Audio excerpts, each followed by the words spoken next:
Matin.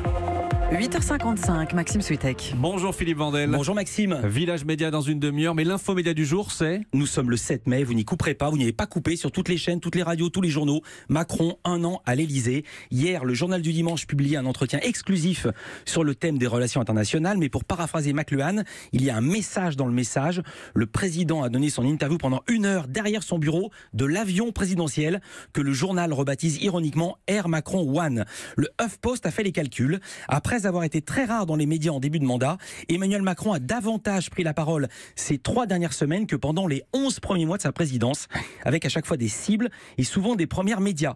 Aux 13h de Jean-Pierre Pernaut par exemple, délocalisé dans une école de Normandie, il avait parlé ruralité et visé les personnes âgées. Au Trocadéro, il a ferraillé face à Jacques Bourdin de BFM TV et Edwy Plenel de Mediapart, 2 intervieweurs qu'il avait lui-même choisis comme étant les plus coriaces. Il y a aussi une séquence en anglais, l'interview à Fox News avant son départ aux USA, ou la semaine dernière dans Forbes, le magazine américain qui est connu pour son classement des hommes les plus riches du monde, l'annonce de la suppression de l'exit tax, la taxe contre l'exil fiscal créée par Sarkozy. Et ce soir, France 3 diffuse ce documentaire, La fin de l'innocence, signé Bertrand Delay, c'est son 3e sur le sujet. Il a ceci de particulier que le président a accepté des entretiens exclusifs, alors que les autres utilisent des images d'archives. La presse a déjà glosé sur les petites piques envoyées contre ses prédécesseurs, ou Jean-Luc Mélenchon, qu'il ne nomme pas, ou les APL. J'ai préféré une séquence étonnante. Il est question de Napoléon et Macron parle de lui-même à la 3e personne.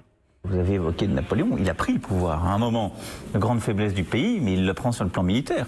Moi, j'ai pas pris le pouvoir sur le plan militaire. C'est les Français qui ont décidé. Ils sont quand même étonnants.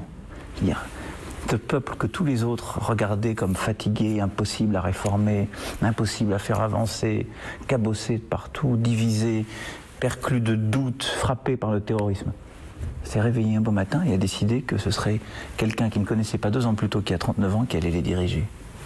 Quel message veut faire passer ce quelqu'un ? Bonne question.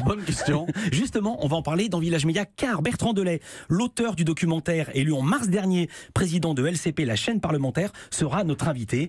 Ses adversaires voyaient là une nomination politique d'un proche Emmanuel Macron. Il s'en défend et il s'expliquera également avec nous. Evelyne Delia, la reine de la météo sur TF1. Et la météo, c'est la reine des audiences. Europe 1.